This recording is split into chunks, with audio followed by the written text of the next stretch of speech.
Hey, this is Adam Post, publisher of College of the Dead, The Mermaids, G.I. Jackrabbits, 1,000 independent comics over the last 30 years. Yeah, man, that's a lot of comics. This is another one of the episodes of Secrets of the ComicsGate Network series. This is my experience in publishing comics for many years, and my experience in business, and my experience in crowdfunding comics with the ComicsGate people, the best people in the world. I want to tell you about this thing that I always go through, but as a publisher, you ought to go through it too if you publish comics or you're thinking about publishing comics. And that's kind of trying to figure out how many copies of my comic book should I print? There is no correct answer. Well, there is one correct answer. Make sure you print at least enough to complete the orders that you have. If you print less than that, then it's definitely wrong. Other than that, what you're figuring out is how many do I print to take care of my customers? How many do I print to make sure that if there are damages when the order comes to me, that I don't have to reprint the books just to supply the replace damages? There can also be damages when you get them from the printer, but there could be books that are lost when you send them out. So you definitely need to have some extras. But there are other considerations too. If you're going to continue to promote and market your comic book, you want to start thinking about, well, how many extras should I print, let's say, for at least the next 12 to 18 months if you're going to be promoting regularly. Even if you're not going to promote regularly, but you might promote sometimes. When I did College of the Dead Book 1, we sold about 100 copies, and then over the next 6 months, we sold another couple of 100 copies. So I had made plans for that and anticipated that. And now that I'm looking at the results from College of the Dead Book 2, Graduation Day, we sold more than 500 copies of that comic book, and we still continue to get orders for it. And I know I'm going to be promoting my new series, The Mermaids, my new series, G.I. Jackrabbits, and other projects, as well as College of the Dead Book 3, Spring Break, pretty soon. So I know we're going to get additional orders for copies. So it's important to figure out when you're doing your main print run, how many copies you want to print and you think you can sell, because they're always less expensive when you print the copies and you get them at the first printing rather than reprinting and reprinting and reprinting. Now, additionally, when you do additional printings, there's the issue of, well, is this a second printing? Is it a third printing? People tend to want to have the first printings. If you're going to make a new printing, it's good to try to have a different cover, make the book different. It's also good to indicate that it is a second printing so that when people are buying it, they're aware it's not the first printing of the book.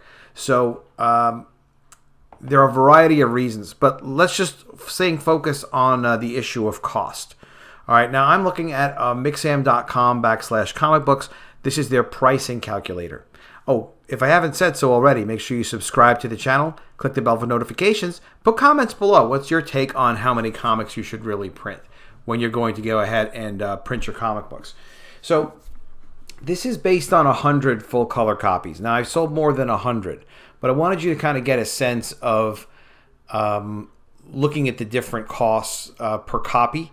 And what does it look like at 100 copies? At 100 copies, now this is for a color cover, a color interior, color cover, 48-page graphic novel which is the same as a comic book, but it's perfect bound, which means it is bound like a book. It has a spine, is perfect bound, or people say square bound as well. And glossy paper interior. You could go uncoated, which means no gloss. And it's always good to check out options, right? Because who would think uncoated paper, not glossy, is more expensive than going glossy? Okay, there's also this satin paper. Satin's the same as gloss. Why is it that way? Well, because that's how this printer is set up. Some printers are set up to do a lot of different kinds of paper, different kinds of printing, different kinds of production. So that's why you want to really experiment with these pricing calculators and see what works best for you.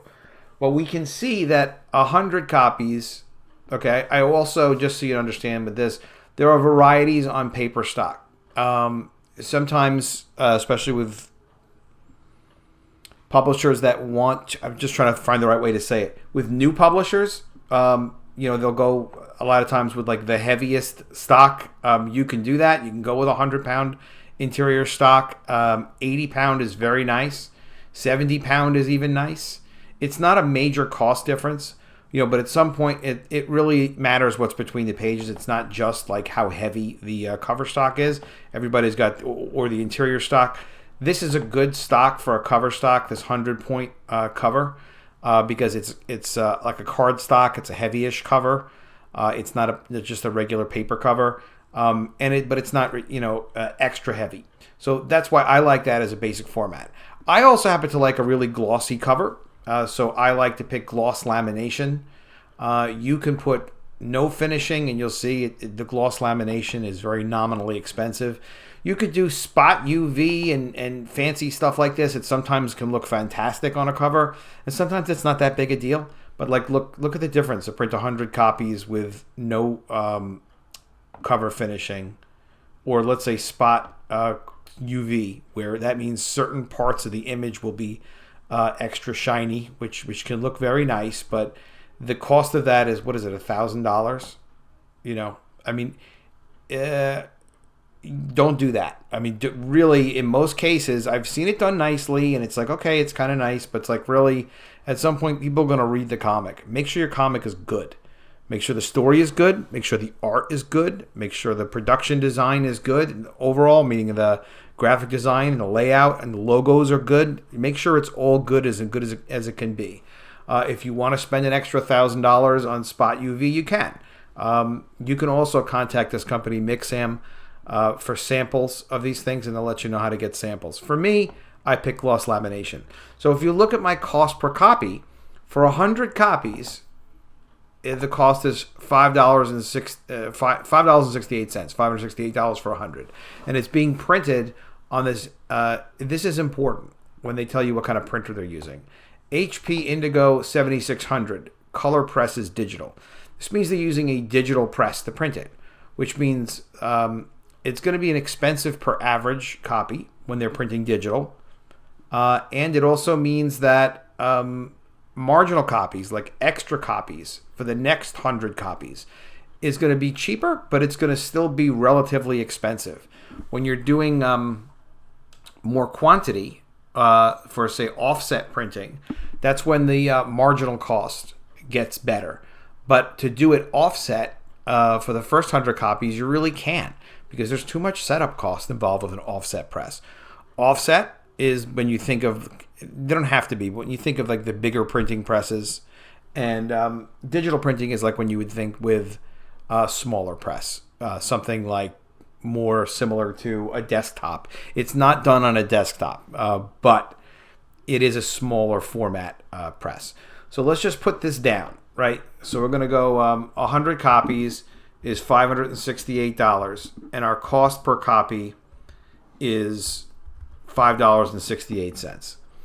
All right, what if we did 200 copies?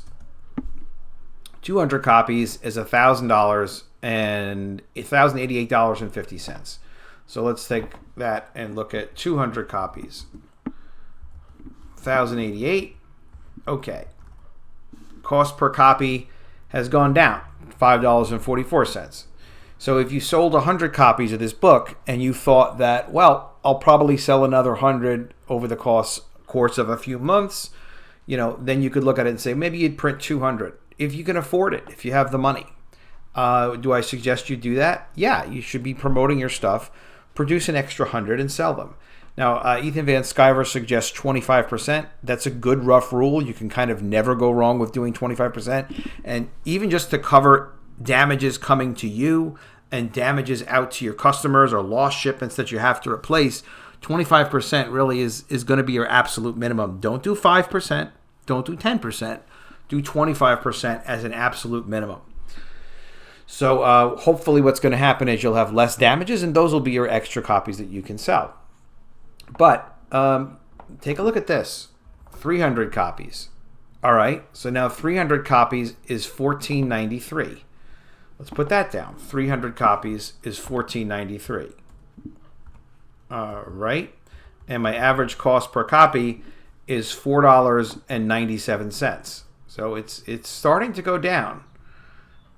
Now, another interesting thing to look at is not just the average cost, but the marginal cost. Okay, so this is 100 copies. And what was the marginal cost? Well, for the extra 100 copies, from 100 to 200, it cost $520 per copy. So what was the marginal cost per copy? Oops, let's do that one more time. Why is that working that way? Let's take a look. 520 divided by 100. 520. Okay. So the marginal cost was $5.20 per copy from 100 to 200. The average cost was $5.44. Now let's take a look at this. What about going into the next 100 from 200 to 300? The average cost was $4.98. The marginal cost was $4.05. So this is why you want to start to play with these numbers. And why is it $4.05? Well, because they're already handling your job. So it costs them less to do extra copies. If you reprint, you're going to be paying even more. Now, here's where it gets kind of wacky. So look at this. In fact, yeah, this is a good number to pick. 400 copies can be 1619, printed on a Heidelberg Speedmaster XL106 litho, which is an offset press. Or on the Indigo, it could be printed on their 7600 machine on their color press. Okay, so what the hell is going on here? Well, first let's put the number in. 1619. 400. Always take care of your numbers. 1619. The average cost is $4.05. The marginal cost was $1.26. Can that possibly be right? Yeah, it can be right. It can be right.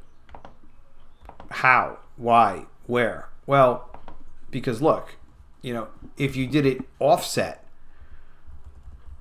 to go from 300 copies to 400 copies is 1619, right? So the difference is almost $1,500.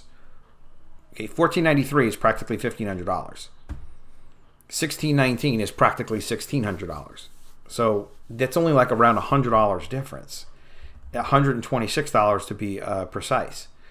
So that the change in equipment, because the quantity was there, allows the printer to give you a much better price. That's why you got to mess around with your calculator. So if you were thinking of, well, all right, I'm going to print 300 copies. Well, that's cool. I'm going to really stretch it. I think I can sell another 150 or 200 of these. I sold 100, so I'm going to print 300 copies. Okay, then you'll spend $14.93, right? Almost $1,500, and you'll get them. But if you spent another $100 and your average cost, look at this, your average cost is still $4.98. But those extra 100 copies, because you're going up to the next level of equipment, is $1.26 for those extra 100. And then it reduces your overall average cost to $4.05. Now, you can't get rich by printing comics you can't sell. So don't go crazy. But this is what starts to happen with economies of scale. And then as time goes on, there can be what's called diseconomies of scale too. What's a diseconomy of scale? It's the opposite of economy of scale. Is that because you do too much volume, then the system breaks and it winds up costing you more money and you lose money because you're doing volume. Generally, that happens because in our case, simply put, let's say, if we were to say, okay, well, great, let's get rich and print 10,000 comics. What does it cost to print 10,000 comics?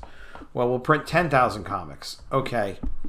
Yeah, but at that point, you're spending $12,000. And yes, your average cost is down to $1.22, which is very cheap. But the problem is, where the heck are you going to store all these? How are you eventually going to sell all of these? Right? So that if you sold 100 and now you're going to print 10,000, you've gone off the deep end. It's too many damn copies. Don't do that. But do notice this. The average cost is $1.22. The marginal cost is $1.26. So check within a couple of hundred extra copies what your average cost is and what your marginal cost is. The cost for the next 100 copies. Because printing the difference between 300 and 400 copies gives you the leverage of printing 10,000 copies. In this case, the way the math works. So they're only $1.26. To get an average number, a cost per copy like that, you'd have to do 10,000 copies. If you can kind of see, mess with the numbers, see where things are at. So if you're curious, take a look at what it would cost to print 350 copies, right? $15.55. So again, that's the per dollar copy. Or approximately $1 per copy, $1.26 per copy, because you've broken the threshold from one level of equipment to another level of equipment.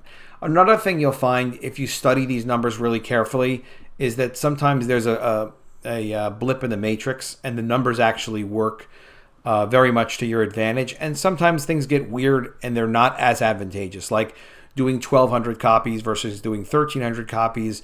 The marginal cost is very low, but some 1,300 to 1,400 sometimes, depending on the format, is not as inexpensive as the jump from 1,200 to 1,300, even though the equipment's the same. Little weird things happen, so you want to kind of test around and see what works best for you. In my case, I'm looking at, all right, we'll print 500 plus extras, and it's a substantial difference between digital and printing offset. So it's important to just really, this is your work to do as a publisher. You come up with the idea, you make the comic, you sell the comic, you promote the comic, but you have to look hard at these numbers. And there is no easy answer because everybody's situation is unique and then circumstances change. So there's no easy way to say well, all right, how many should I print? 100% extra? No, you should look at the numbers. Look at the average cost. Look at the change in the average cost. Look at the marginal cost. Look at the change in the marginal cost. Think about the copies that you're likely to sell over the next 6 months if you want to be conservative, or 12 months if you want to be a little more aggressive. Or honestly, if you have a lot of extra money and money to burn and kind of nothing extra to do with it, maybe go as far as an 18-month supply, but don't go berserk. In terms of how this affects the collectability of these comics, pretty much not at all. If you're printing anything less than 5,000 copies of a comic book, it's all a drop in the bucket. It's not major quantity. The thing that makes collectability is demand and supply. So if people are aware of your comic book, and if you've sold 100 copies, they're not aware. I've sold a little more than 500. There's some awareness for College of the Dead now, but let's be honest, it's not like massive awareness. Not everybody. If you ask the stranger who kind of knows comics, but isn't part of ComicsGate in the Twitter sphere of people that we work with, a lot of people have never heard of it. So I'm not going to print anything like 5,000 copies, but we'll print. I don't know. I'm still working on the numbers. That's why I thought this would be a great video to do right now. Even having done this more than 1,000 times, you really have to think about what's going on now. What cash is available for these books? What's the demand for this book going to be over the next 6 months? And there are different covers. So what's the demand going to be for this cover compared to this cover compared to this cover? There's no way to get it perfectly right. So if you want to take care of customers, what you do is you do as many as you think realistically people will want for the next 6 to 12 months. As far as I'm concerned, I'll print some extras, but there's no way to know exactly what people are going to want. But I definitely suggest look at the difference. This is $1,000 difference, right? there can be some significant differences in costs and what you can do when you're promoting your books. If you're also thinking of maybe doing a variant cover, this would be a good time to try to tack it onto this order. You can contact Mixam directly and ask for help with variant covers. It's a bit of a struggle with their system, but they try to work out as best they can, what they can do for you. I'm having some success working with them on the 4 covers for this campaign. And they really have been very helpful to work with. In fact, I'm considering a 5th cover as a separate campaign, and they really have been very helpful and really communicative. I have a good feeling about these guys. They've delivered for a lot of people, and just make sure you have a lot of communication when you're dealing with the printer. Deal with all the issues up front, and ask them too. One of the ways of working well with somebody is asking them about problems that they've had. Can they think of any problems that they've had and describe them to you and how they handled them? That's just good for any vendor. It's not for Mixam, but it's just good to understand, are people going to admit to having made mistakes, and then do they make good on them, and how do they handle them when they do have those mistakes? So I hope this is interesting for you. I've spent a lot of time playing around with this calculator. It's been great making the video. I hope it's helpful for you. It really ought to be if you're making comics or thinking about it. Again, you can change the number of sides, by the way, is number of pages. They say sides, they mean pages. So a 24-page comic book is 24 sides. A 100-page comic book is 100 sides. A 48-page comic like mine is 48 sides. Don't be mystified by it. That's what it is. Make sure you're subscribed to the channel. You click the bell for notifications. I will see you again soon with another video. And if I don't see you, I will miss you. And don't forget, check out College of the Dead. It's still in demand. You can still get your copy shipping June 2020. Thank you so much.